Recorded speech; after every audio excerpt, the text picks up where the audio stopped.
निश्चित भाव में आम सरकार आसला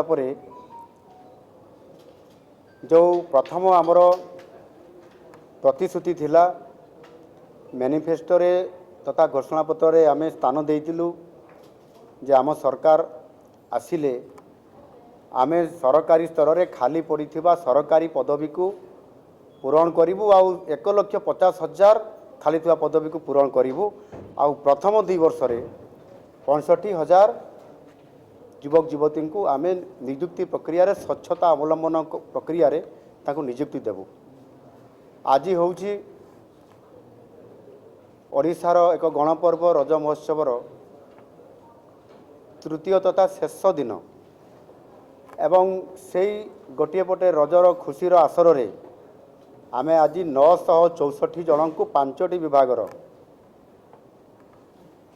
आमे विभिन्न वर्गर आज युवक युवती को आज सेमान को नियुक्ति मेला करिकी आज आमे तांको नियुक्ति प्रदान कलु। ये ओडिशार राजनीति इतिहास रे गोटे आज को मिसेला 10टी नियुक्ति मेला एवं एथिरे 28,346 जन को नियुक्ति देवा स्वच्छ प्रक्रियाकरण भितर ये गोटे आम सरकार बड़ सफलता। से गोटे कथा बहुत समय आसे जे स्वच्छता जीरो टॉलरेंस दुर्नीतिर कथा सरकारी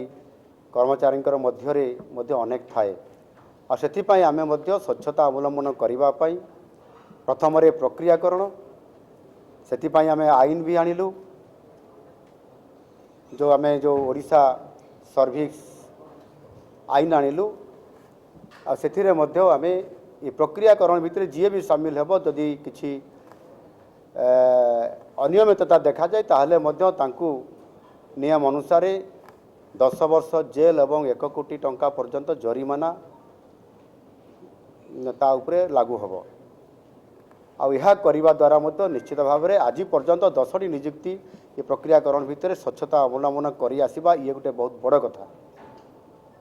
एवं से जीरो टॉलरेंस कथा भी आम कहूँ सेमानकु मध्य आज परामर्श दिया जाइछि जे कठिन परिश्रम करी परिवार रो आशीर्वाद सहित महाप्रभु जगन्नाथ आशीर्वाद एवं जो हजार हजार युवक युवती भितर प्रतियोगिता रे जो आमर 4 लाख प्लस रो जो सरकारी कर्मचारी अछंती मात्र लोकसंख्यार 2% आ सेही भितर आपण आज स्थानित होइछंती सुजोग पाइछंती एटा बहुत बड़ कथा। एणु आपण सेही अनुसार ओडिशार सरकारी कार्य बजेट रे जेभली भाव रे आपण मानकर सहयोग रहिबो भूमिका रहिबो निश्चित भाव रे ई बजेट रो खर्च करिबा प्रक्रिया भितर आपण माने शामिल होउचंती एवं ओडिशा को एक यशस्वी करया पई समृद्ध ओडिशा करबा पई आपण माने आज ठारू सरकार रो एक अंश विशेष हिसाब रे काम करबा पई तांको परामर्श दिया गला आ जीरो टॉलरेंस जा कुआ गला सेथिरे दुर्नीति को दूरेई देई आपण माने काम करिवे काना दुर्नीति एभली एक गोटे आम समाजर आम राज्यर व्याधि थिला जहा कि विकास पथरे अंतराय सृष्टि करुथला आ सेति पई समानकु से प्रकार सचेतनता कर दिया हिची कहीं नाम सरकार जीरो टॉलरेंस या को गुरुत्व दियंती आ से आधार रे जदि किछि त्रुटि आसे से जॉइन करिवार आरंभ दिन रे हो बा चाकरी सरिवार गोटे दिन पूर्वरु हो आमे कठोर निष्पत्ति नहीं पारू ये कथा को मध्य आमे कहिचु आ निश्चित भाव में से बहुत खुशी थिले आज डबल खुशी नहीं करी से जाइछंती काली आम राज्यर जनसाधारण सेवारे से लगिवे एवं समय धार्य अनुसार जो दायित्व से दि जाव से निश्चित भाव में से सहयोग करेंगे एवं से जनसाधारण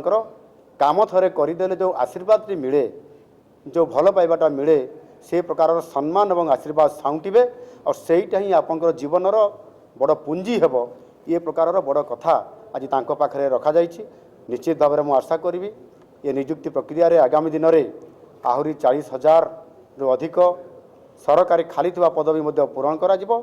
एवं बेसरकारी स्तर में जोठी उत्कर्ष ओडिशा अछि मेक इन ओडिशा कनक्लेव माध्यम आज आम शिल्पायन क्षेत्र में वर्तमान सुधा गत 5 मास भितर 4टी जगार आम ग्राउंड ब्रेकिंग कर सारीचु 1,78,000 कोटी टंकार इन्वेस्टमेंट आम तार श्री गणेश और शिलान्यास कर सारीचु 1,10,000 युवक युवती मानक आम निजुक्ति देवाई पूर्ण प्रतिश्रुति आम लोक दे पारू एवं ताकू ग्राउंडिंग एवं करुछु से दृष्टिकोण एबे सुधा 45,000 रु अधिक प्राइवेट सेक्टर से शिल्पायन से प्रतिष्ठान अनुष्ठान विभिन्न व्यवसाय केन्द्र आमे सेमानकु अवस्थापित मध्य स्वच्छ प्रक्रिया करेकरी आज पाखापाखि 73,000 रु अधिक युवक युवती मानकु गोटे वर्ष भितरे आज नियुक्ति करी नुआ सरकार आम सरकार आज ताकू पूरा करिसेंती। बहुत बहुत धन्यवाद।